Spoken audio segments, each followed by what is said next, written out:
can see the sweeping, blood-drenched plain of Kurukshetra in all its dreadful detail. Everywhere is chaos, mangled flesh, the aftermath of massacre. Everywhere I look, in all directions, countless bodies lying in abandon, heads and limbs at sickening angles, mouths gaping as if their final cry should still be reaching us. Eyes that shone with every heartfelt passion now are empty pits, cleaned up by crows. Gashes and holes in the silk of skin show where a cunning spear has found its way between the panels of bright, well-wrought mail. Some wear their armor still and seem unscathed, as if lapped in the luxury of sleep, while others are half naked, stripped of all that marked them out from the mire they're made of. Krishna, who am I now? I am Gandhari, childless mother of 100 sons. But is there no word for women such as I? A word like widow, another word for empty? Look at these fine young men embracing earth as if discovered in the act of union with a beloved bride. Arms spread, their faces oblivious to everything but this. Oh, earth has stolen them. Earth has triumphed over all of us defeated women. What priceless wealth is scattered all around. Crowns, jeweled bracelets, ropes of gold twisted round the muscled upper arms of so many heroes. Anklets, togs, all the regalia of rank. How useless is that wealth? Why? It cannot protect them from the smallest dart. And it cannot keep monsters and other scavengers from feasting on their fattened flesh. Look at these Ganga webs, tall as men, looking so disdainful, picking their way among the piled-up corpses, yet ripping flesh from bone with cruel beaks as ruthlessly as any Rakshasa. A month ago, who could have imagined that men who loved the music of the bards would now hear only the despairing cries of their beloved wives? They who slept soft now lie uncushioned on the filthy ground. Men who plunged deep in the sumptuous flesh of women now lie, torn, gnawed by jackals, their rigid arms locked hard around a mace. Oh, these poor women! Some are mute with shock, most are wailing, shivering in their pain.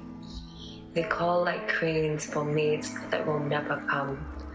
Some try to find the body that belongs with the head they love. Then they realize it is not his. Some fail to recognize the face of their own brother.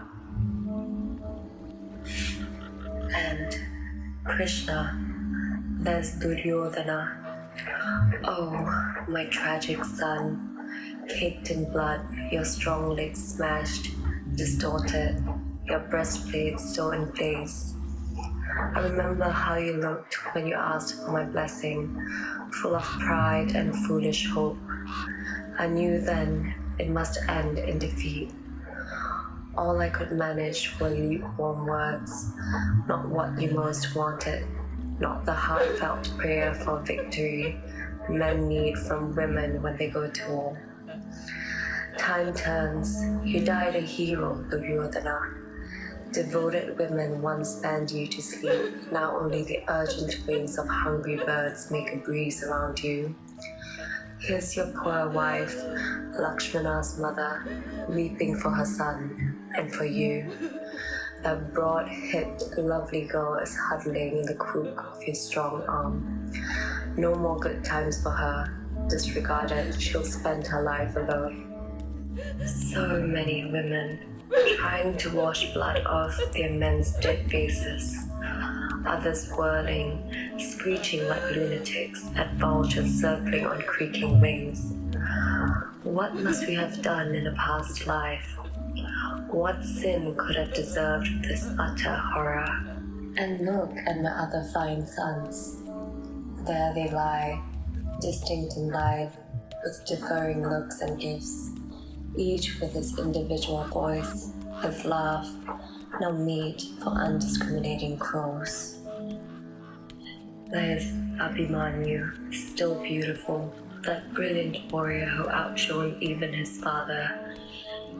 You are like Krishna in your strength and courage, so alive, yet now you sleep too soundly. Your skin is soft, delicate as a girl's. Isn't the rough ground gracing you? Your arms flung wide, you sprawl as though you are exhausted by grinding labor. Rest, my love. She cradles his head in her lap and strokes his tangled hair. Where were their hearts, those Kauravas who trapped you, a solitary boy? Where were your uncles, your natural protectors? How can a kingdom, however rich, however well-deserved, be worth your life, my prince, my precious one? I wish I too could die. I long to join you, but no one dies before the gods decide. You are no more. I have my wretched life. In the world you've gone to, will there be a woman to caress and laugh with you as if she were me? Oh, my Abhimanyu, be happy in your heaven, but remember what I was to you, how we loved together. There is Karna. His wives are sitting round, their hair in disarray, crying miserably for him and for their courageous sons. So many heroes looked upon his face as the last they saw on earth until Arjuna cut him down. He was the most loyal friend to Duryodhana, most brave, most steadfast, firm as the Himalaya, brilliant as fire, unforgiving, stern. That great warrior lies like a tree felled by a tornado, ruined, defaced, unrecognizable. Look, 2 crows are pecking at his longing facile thumb. Bhishma, on his tormenting bed of arrows, is still alive. He looks like the sun itself, fallen to earth. That man is a hero like no other, skilled in warfare, steeped in wisdom and dharma. What other warrior would have told Yudhishthira how to kill him? Who will there be as a bright lodestar for the Bharatas once Bhishma is no more? And Drona, the great teacher, all those weapons acquired from the gods were useless in the end.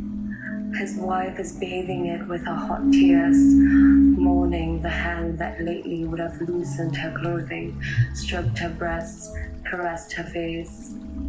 Her bereaved daughters-in-law are shrieking and crying, a pitiful thing to witness. Arjuna acted wickedly. Still more horrible was Satyagi's sinful act, killing him as he sat in meditation. The world will censure you for allowing it, Krishna. I'd like to think you are ashamed.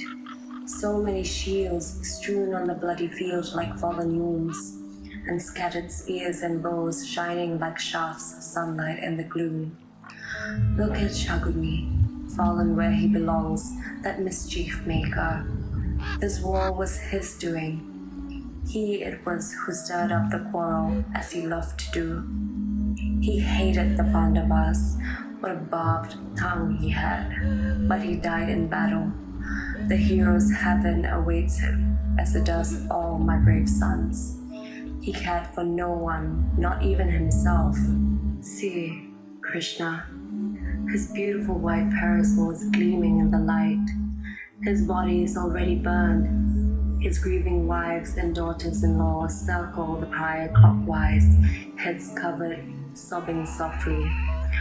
Oh, so much sorrow. It is women's fate to love and lose again. What joy it is to give birth to healthy sons, to play with them, sing to them, to see them grow in strength, acquire warrior skills, ready to take on a world of enemies. What's wrong with us? Why do we not start weeping as soon as we see our newborn as a boy?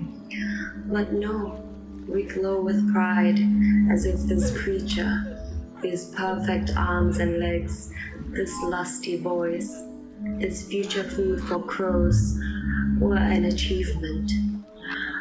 Brute nightmares for corpses. That's what women are if they are born unlucky Kshatriyas. Gandhari sank down, broken, desolate. Krishna, when your peace mission failed and you returned to the Pandavas, then my poor sons were as good as dead. You could have done more to save them, but this was what you wanted, this war, and all my precious sons are lost. I curse you, Krishna, for presiding over this tragic conflict, kinsman against kinsman. A time will come when you will pay in kind. In 36 years' time, having killed your sons, brothers, cousins, you will meet an ignominious end. And then your own womenfolk will weep and tear their hair, as inconsolable as these women now. Krishna smiled. Excellent, Gandhari. You give words to what I already know. I, and I alone, shall destroy the Vrishnis, and your curse will help me carry out that task. When the time is right, they will kill each other. I shall decide. But don't give way to anguish. Grief breeds grief. You are wise enough to know that. You yourself are by no means blameless. You thought too well of Duryodhana and tolerated his pernicious acts. Now you see the tragic consequence.